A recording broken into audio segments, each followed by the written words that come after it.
Radio Claret América presenta Sediento de ti, la palabra, fuente de vida, con el sacerdote misionero claretiano Tony Díaz.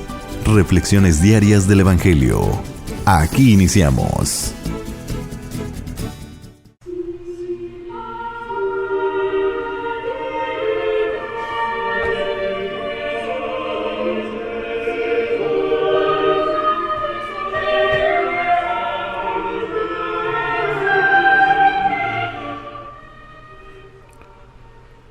Bienvenidos hermanos a nuestras reflexiones del Evangelio del día. Hoy es jueves de la 25ª semana del tiempo ordinario. Jueves de la 25ª semana del tiempo ordinario. Y el Evangelio de hoy viene de Lucas capítulo 9 versículos 7 al 9. En aquel tiempo el rey Herodes se enteró de todos los prodigios que Jesús hacía y no sabía a qué atenerse. Porque unos decían que Juan había resucitado, otros que había regresado Elías y otros que había vuelto a la vida uno de los antiguos profetas. Pero Herodes decía: a Juan yo lo mandé decapitar. ¿Quién será pues este del que oigo semejantes cosas? Y tenía curiosidad de ver a Jesús. Palabra del Señor. Muy bien, demos comienzo a nuestra reflexión. Tenemos aquí un cortísimo evangelio que viene siendo parte del interludio en Lucas después de que Jesús envía a sus 12 discípulos o apóstoles para que sean una extensión de él mismo en la proclamación del reino y en la sanación y expulsión de demonios. Y mientras regresan entonces aquí, Lucas pone este interludio, en el cual nos cuenta lo que le pasó a Juan. Lucas no tiene una sección tan explícita como en Marcos y Mateo de cómo Juan el Bautista muere, así que es en este interludio donde Lucas lo incorpora a su narración. ¿Y por qué hace esto? Porque Lucas tiene una idea muy clara de quién es Juan y quién es Jesús. Y que aunque algunos hacen una conexión muy explícita entre Juan el Bautista y Jesús, Lucas esa distinción la hace todavía más explícita y crea un poco más de espacio, ¿no? Y crea esta claridad, deja esta claridad de que no se puede mezclar ni confundir a Juan Bautista con Jesús. Juan es Juan y con una misión particular, y Jesús es el Mesías, el Hijo de Dios, el enviado de Dios, ¿no? Así que en este interludio es donde Lucas nos deja la narración de cómo Juan el Bautista muere, ¿no? Dice: en aquel tiempo el rey Herodes. ¿A quién es este rey Herodes? En realidad, aunque lo nombran rey, no era rey, era gobernador de la región de Galilea y la parte de Perea, la parte norte del lago de Tiberíades o de Galilea, el lago de Galilea, era el territorio que este Herodes es uno de los hijos de Herodes el Grande, que reinaba cuando Jesús nació, el que atentó de matarlo según el Evangelio de Mateo, y que José se lleva a María y al niño recién nacido a Egipto para prevenir de que Herodes el Grande, o sea el padre de este Herodes Antipas, lo mate. Así que este Herodes es uno de 4 hijos que recibió una cuarta parte del reino que tenía Herodes el Grande. Por eso a este Herodes le llaman tetrarca, porque tenía bajo su gobierno una cuarta parte del antiguo reinado del Herodes el Grande, su padre. Así que este Herodes se enteró de todos los prodigios que Jesús hacía, porque él es el gobernador del territorio de Galilea, donde Jesús pasa la mayor parte de su tiempo antes de dirigirse a Jerusalén. Así que Herodes le ha llegado la noticia de las actividades de Jesús, de su proclamación, de los milagros que hace, y ha parado la oreja, o sea, ha puesto atención y dice, ¿quién es este? ¿No? Y estas cosas que me cuentan de él. Y parece que también le llegan a Herodes diferentes ideas, nociones de qué es lo que la gente dice. Recordamos la escena cuando Jesús pregunta a sus discípulos, ¿quién dice la gente que soy yo? ¿No? Y la respuesta de los discípulos es muy similar a lo que aquí Lucas nos dice que le dijeron a Herodes acerca de Jesús. Dice, y no sabía a qué atenerse porque unos decían, Juan había resucitado. Este Herodes fue el que mandó decapitar a Juan el Bautista. Otros que había regresado Elías. Había una noción, y esta noción aún existe hoy en día entre los judíos, de que antes de que venga el Mesías, para el judío de hoy, el Mesías aún no ha venido, ¿no? Y la tradición dice de que antes de que el Mesías venga, Elías regresará para preparar el camino. Para Jesús, particularmente el Jesús de Marcos y Mateos, Juan el Bautista viene siendo la encarnación de Elías, ¿no? Y de esto no hay ninguna duda. El Jesús de Marcos y Mateo tiene claramente, también lo tiene Lucas, pero más formalmente se manifiesta esta idea clarísima de que Juan el Bautista es Elías, el que tenía que regresar. Recordamos de que en el Antiguo Testamento Elías no muere. Elías es llevado al cielo en una carreta en fuego. Y se esperaba de que así como fue llevado al cielo, así regresaría para preparar la venida del Mesías.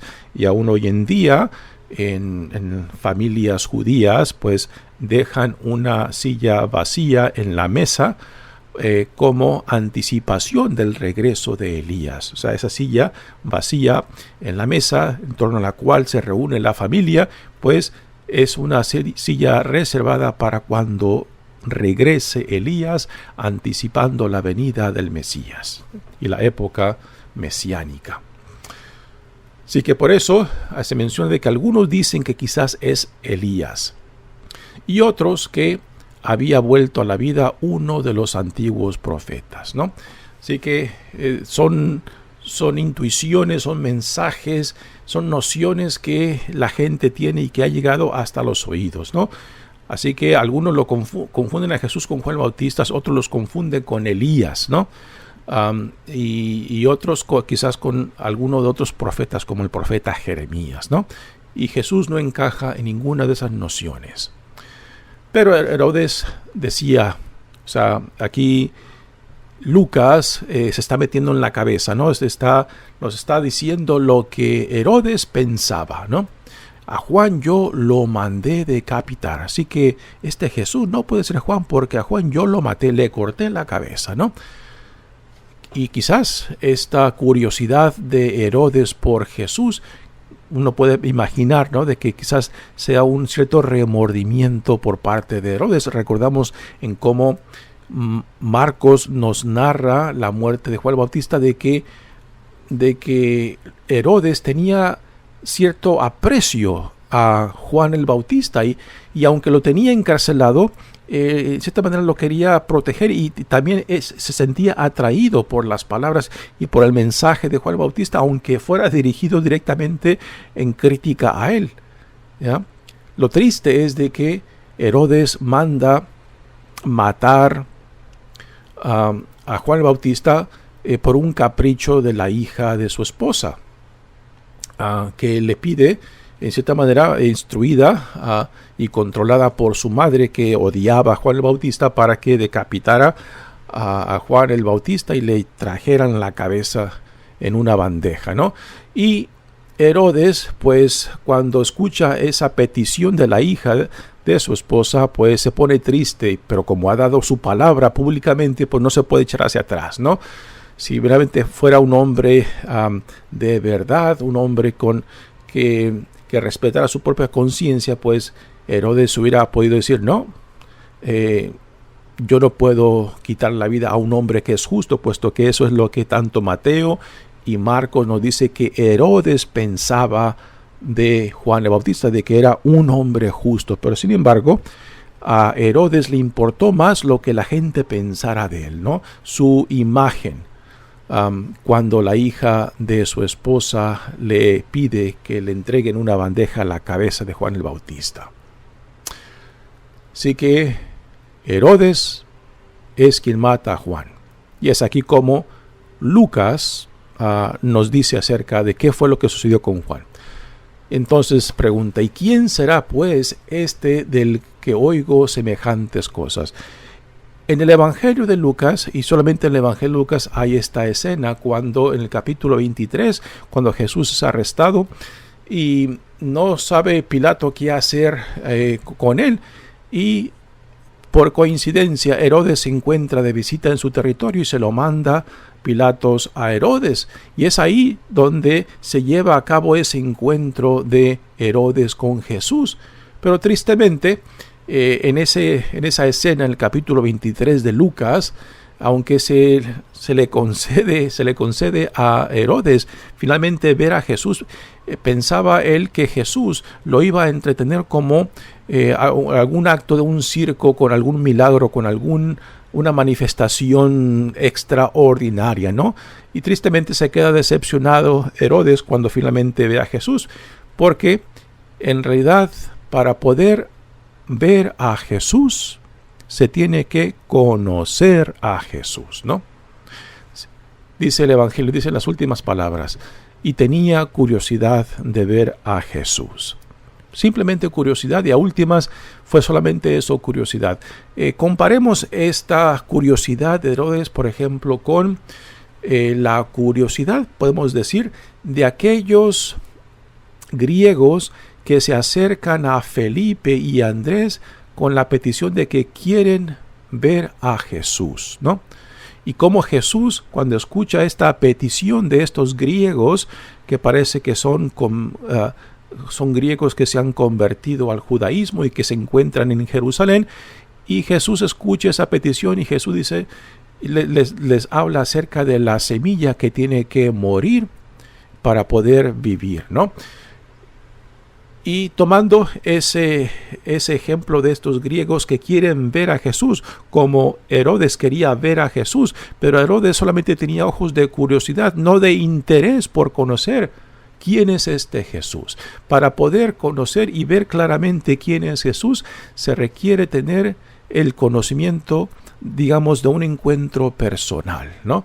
Se requiere la experiencia, la sed y hambre de dejarse atraer, dejarse iluminar, dejarse sanar, dejarse convertir para que uno pueda llegar a ese conocimiento que a últimas es una gracia de Dios y no simplemente algo que uno adquiere por nuestro propio esfuerzo.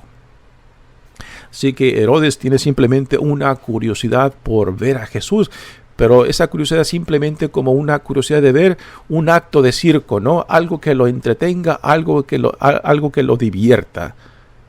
Y por eso Herodes, en ese final encuentro con Jesús, en el capítulo 23, pues se queda decepcionado porque Jesús no hace ningún acto para entretenerlo, ¿no? Como si fuera un animal de circo. Pero para nosotros, ¿qué representa Jesús? Simplemente una curiosidad, simplemente un interés intelectual, algo novedoso, algo que quizás nos atrae, pero sin ningún deseo de dejarnos iluminar, transformar, sanar y convertir, ¿no? A últimas, el querer, el ver a Jesús por quien es conocerlo. O sea, que se lleve a cabo ese encuentro con el Dios vivo que nos confronta, que nos cuestiona a quiénes somos, de dónde venimos y a lo que somos llamados, ¿no? Esta fue la experiencia de los discípulos de Jesús que fueron atraídos por él, se dejaron iluminar, se dejaron cuestionar y todo el proceso los llevará a ser testigos tanto de la pasión, muerte y resurrección de Jesucristo, y que aunque se espantaron por el miedo paralizante, después, en la resurrección, Jesús resucitado los reunirá para confirmar y para continuar ese llamado que empezaron con él. Y es ahí cuando, al recibir el Espíritu Santo, pues entonces comienza la aventura verdadera con él. Cuando salen a predicar públicamente, no solamente de que Jesús vive, sino de que el reino que él ha proclamado, que Dios ha inaugurado en él y por medio de él, es una realidad, ¿no? Y esto es lo que tristemente Herodes nunca se dejó de que fuera iluminado, de que sea transformado por ese encuentro con Jesús. Dios quiera que no sea esto con nosotros, que no sea simplemente una curiosidad, sino una verdadera hambre y sed por él. Mi nombre es Padre Tony Díaz, misionero claretiano. Que Dios los bendiga. Radio Claret América presentó Sediento de ti, la palabra. Fuente de vida. Sus comentarios son importantes. Contáctenos en radioclaretamerica@gmail.com.